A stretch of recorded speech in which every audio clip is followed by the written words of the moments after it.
¿A qué responden estos comportamientos homosexuales de mamíferos bastante cercanos al ser humano con un comportamiento homosexual muy frecuente? El bonobo, una sociedad matriarcal, lo veíamos antes en la foto, una sociedad matriarcal muy parecida a la del chimpancé, a la del orangután, con relaciones homosexuales entre ambos sexos, especialmente el lesbianismo, entre dos hembras o entre más de dos hembras. Y además esto ocurre en todos los grandes simios. También el macaco japonés, no sé si estarán las poblaciones afectadas por toda la catástrofe nuclear que tenemos ahora mismo en Japón, ¿no? Que tienen relaciones también homosexuales entre ambos sexos y tienen parejas consortes, es decir, parejas de hembras que viven toda la vida juntas y que tienen comportamientos, mejor dicho, homosexuales durante toda la vida. También veíamos antes la foto del bisonte americano y decía que tienen cópulas con penetración anal completa y bastante frecuentes. De hecho, los nativos norteamericanos tenían espectáculos, ritos culturales y tal relacionados con estas relaciones homosexuales de los bisontes, que eran claves para su supervivencia.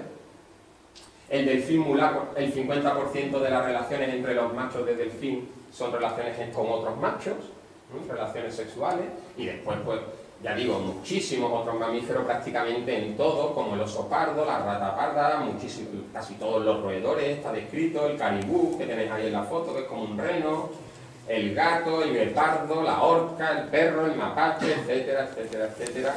Tenemos comportamientos homosexuales, tenemos una bisexualidad muy extendida. Los elefantes, ambos sexos, tienen comportamientos homosexuales. Se han descrito grupos de compañeros y de compañeras que van juntos durante largos periodos de tiempo del mismo sexo y que tienen comportamientos homosexuales entre ellos durante todo este periodo. La jirafa, el 90% de los emparejamientos ocurren entre machos de jirafa, el 90%. O el león, que tienen parejas también en los dos sexos, con comportamientos homosexuales continuados. Y este tipo de imágenes no la vemos habitualmente en los documentales de la DOR, ¿no? Que también tienen obviamente unos prejuicios muy claros.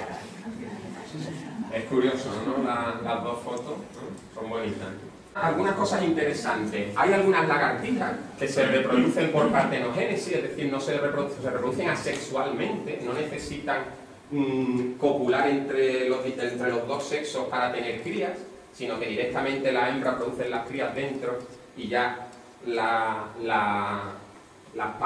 pone los huevos ya directamente sin copulación, y entonces tenemos algunas poblaciones de estas lagartijas que son bastante primitivas, que no tienen machos.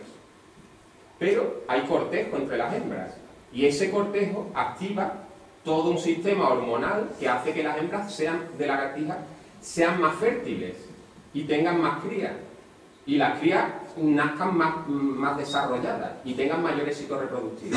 De manera que hay continuamente comportamientos homosexuales en estas lagartijas en poblaciones en las que no hay machos, entre hembras todo el tiempo.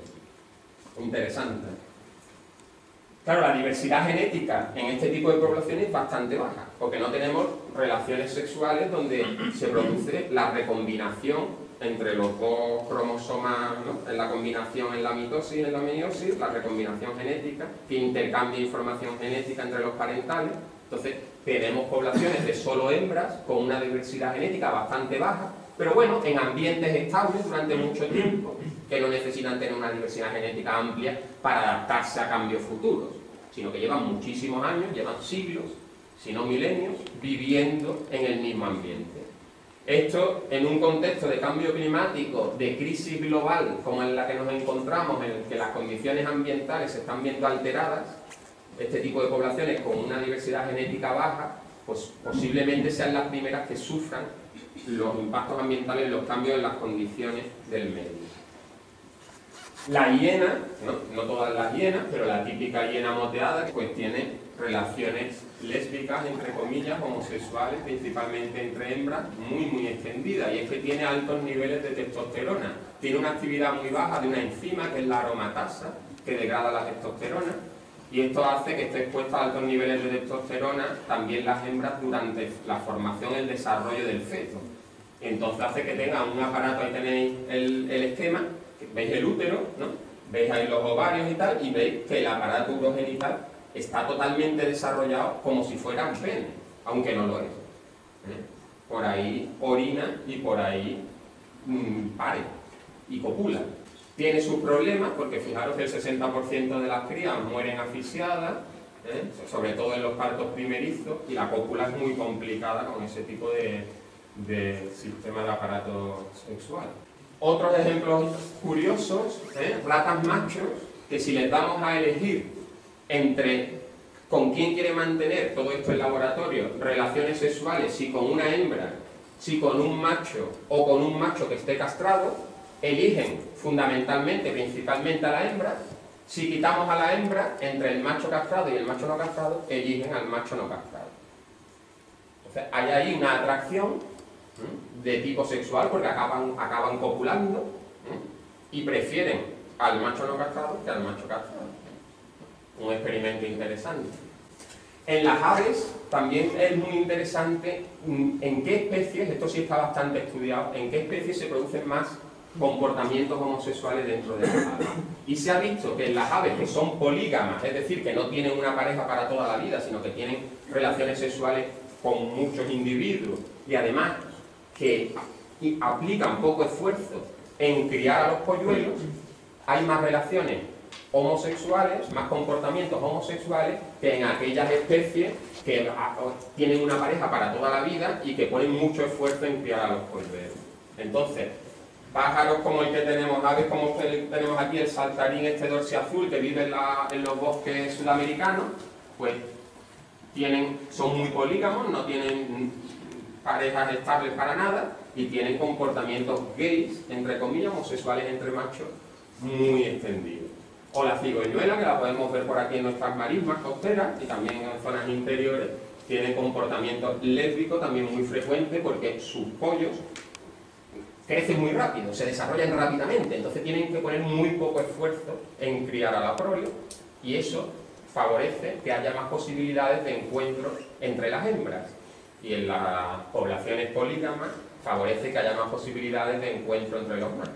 Entonces esa es la hipótesis que nos explicaría esas posibilidades de encuentro, que las aves polígamas y que aplican pocos esfuerzos en criar a sus polluelos tengan más comportamientos homosexuales.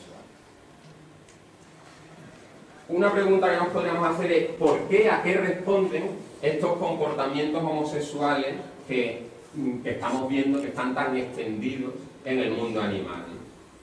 En general, las motivaciones sexuales, tanto yo creo en el ser humano como en otras especies, los animales no racionales, se comprenden muy poco.